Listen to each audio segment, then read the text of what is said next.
शीतल, आप इसको किस तरीके से देख रहे हैं? आपको भी क्या ऐसा ही लगता है या आपको कुछ पिक्चर डिफरेंट लगती है? आपकी क्या सूचना?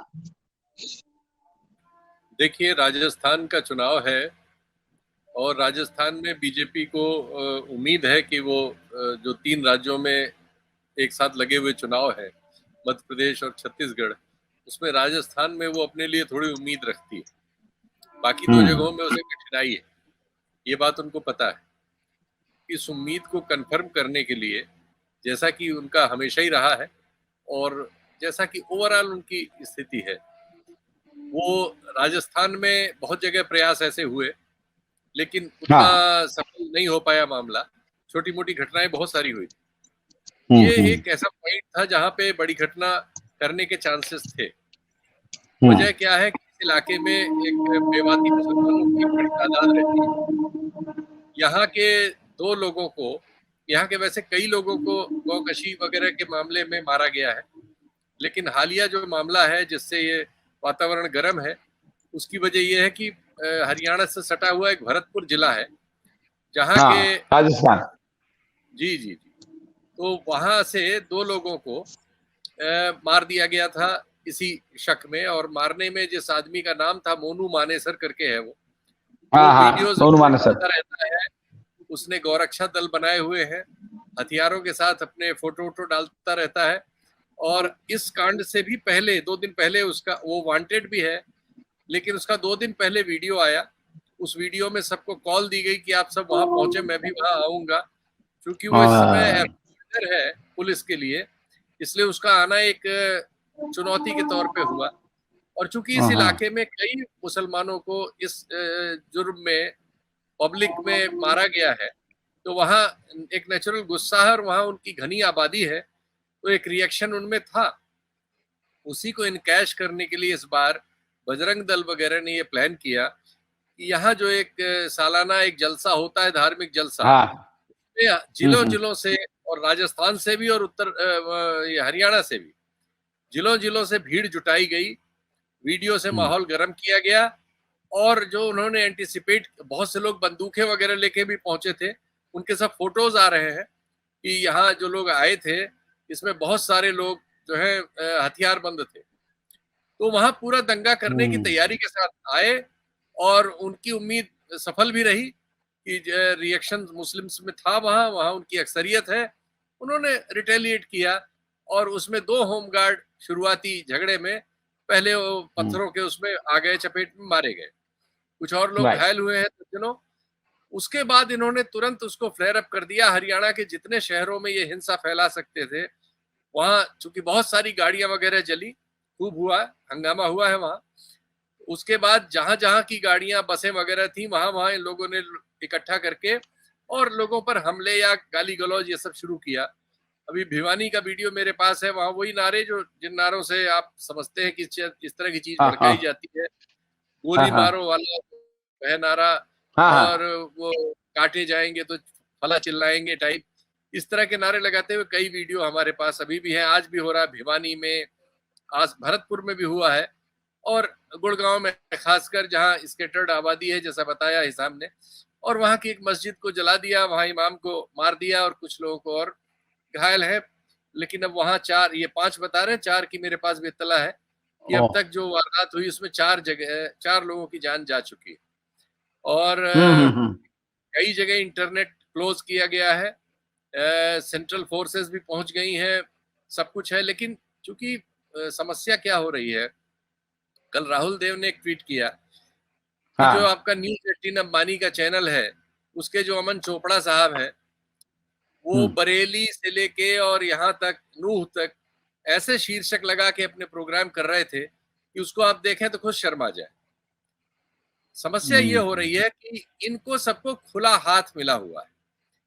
ये चैनलों के जरिए, सोशल मीडिया के जरिए, के अखबारों जरिए। के जरिए कि जो चाहे वो कर रहे हैं। मतलब ये तो बेचारे खैर मुसलमान हैं जो टारगेटेड हैं, लेकिन वो तो हाँ, चीफ जस्टिस ऑफ इंडिया के खिलाफ दर्जन भर बिल्कुल बार बिल्कुल ट्रोलिंग कर दर्जन रहे हैं। भर बार ट्रेंड चला चुके हैं और गालियां उनको देते हैं और जो मन में आता है सो कहते हैं।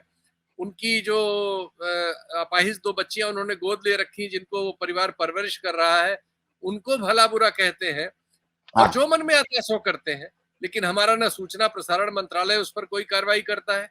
जबकि श्याम सिंह नाम का एक लड़का है सोशल मीडिया पे, पत्रकार है, उसने एक ट्वीट कर दिया था जिसमें ये मेंशन कर दिया था जो ये घटना हुई है रेल वाली, कि भाई वो हाँ, खड़े होकर भाषण दे रहा है जिसमें कह रहा है कि मोदी योगी को वोट नहीं दोगे तो ये सब होगा।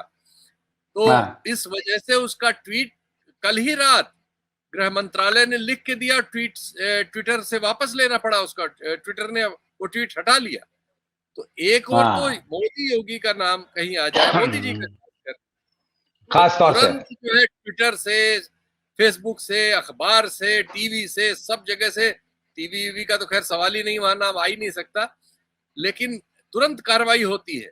और चीफ जस्टिस ऑफ इंडिया पे ट्रेंड चले दर्जनों, एक ट्वीट नहीं, सैकड़ों हजारों ट्वीट उनके खिलाफ चले, कोई कार्रवाई किसी पर एक भी होती हुई हमने आपने नहीं देखी। हजारों ट्वीट इन्होंने हटवाए हैं उन मामलों में जिनमें बीजेपी के इंटरेस्ट सर्व होते हैं।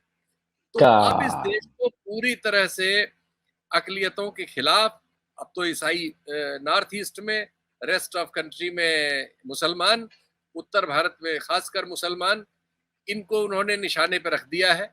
ऐसा वातावरण जहरीला बना हुआ है जिसकी एक निशानी आपको कल रेल वाली घटना में मिली है घटना। कि एक सिपाही जो है अपने सीनियर से पॉलिटिकल बहस करने लगा, पहले उसको गोली मार दी चूंकि वो दलित तबके से था, आदिवासी से, मीना था। फिर उसके बाद जो मुस्लिम वेशभूषा में उसको मिले उन सबको गोली उसने वो मारता चला गया डिब्बे बदल के, और फिर ट्रेन का जंजीर खींच के उतर के भाग गया। हाँ, तो ये बिल्कुल। दिमागी दिमागी तवाजुन जो है ना वो यहाँ पहुंचा दिया गया है। बहुत सारे साधारण क्या बहुत पढ़े लिखे लोगों के मन में यही है कि नहीं भाई मुल्लों को तो ठीक कर रहे हैं, आप बात करना मुश्किल है किसी से, अब आप सब ढंग से बात नहीं कर सकते। आस पड़ोस में हमारे आपके जो लोग हैं इस तरह की बात करते हैं, पढ़े लिखे लोग नौकरियों में, तो इन सब लोगों के दिमागों में तो इतना जहर डाल दिया गया और लगातार डाला जा रहा है।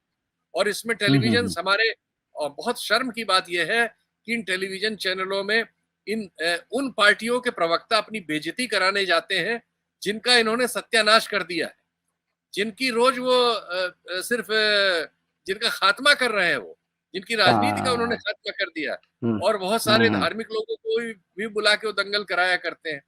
इनमें तो जाने का मतलब अपराध में शामिल होना है, वो खुलेआम अपराध कर बिल्कुल। रहे हैं भाई। ऐसी दर्जन भर घटनाएं अभी मुझे लोगों ने भेजी हैं जो पिछले 1-2 साल में घटी हैं, अगर उनका हवाला दें। इनमें ज्यादातर मामलों में यह है कि छोटी छोटी बात पे कोई भीड़ कहीं पा जा रही, किसी मुसलमान को तो पीट के मार दे रही। ईट के मार। लेकिन अगर आप सोशल मीडिया और मीडिया में देखें तो कहीं बांग्लादेश का, कहीं पाकिस्तान का, कहीं कहीं का, कहीं कोई पुराना वीडियो निकाल के, और इतनी लानत मलानत मुसलमानों की मिलती है कि आदमी अगर उसमें थोड़ा सा आलोचनात्मक विवेक ना हो तो उसका शिकार हो ही जाएगा। शिकार, तो बिल्कुल। इसलिए अब आप ये समझ लीजिए कि हम एकदम जहर खुरानी के दौर में रह रहे हैं, चारों हाँ, तरफ जहर हाँ। भरा हुआ है और ये रोज बढ़ता जा रहा है। और अभी जो विपक्षी दल और तमाम लोग हैं और इवन सहाफी भी बहुत सारे, वो इस खतरे की पूरी ताकत नहीं समझ रहे हैं।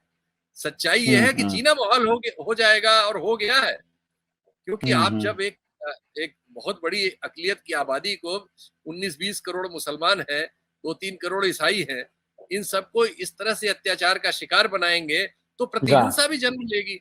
नूह उसकी एक प्रतिहिंसा का सबक है, और तरह की होंगी प्रतिहिंसाएं, तो उसमें किसी की भी जिंदगी सुरक्षित नहीं रहेगी। हम कुल मिला के अपने पूरे देश को एक सिविल वार की ओर ढकेल रहे हैं। जो मणिपुर में हो रहा है उसी को आप पूरे देश में लगता है करना चाह रहे हैं चुनाव जीतने के लिए।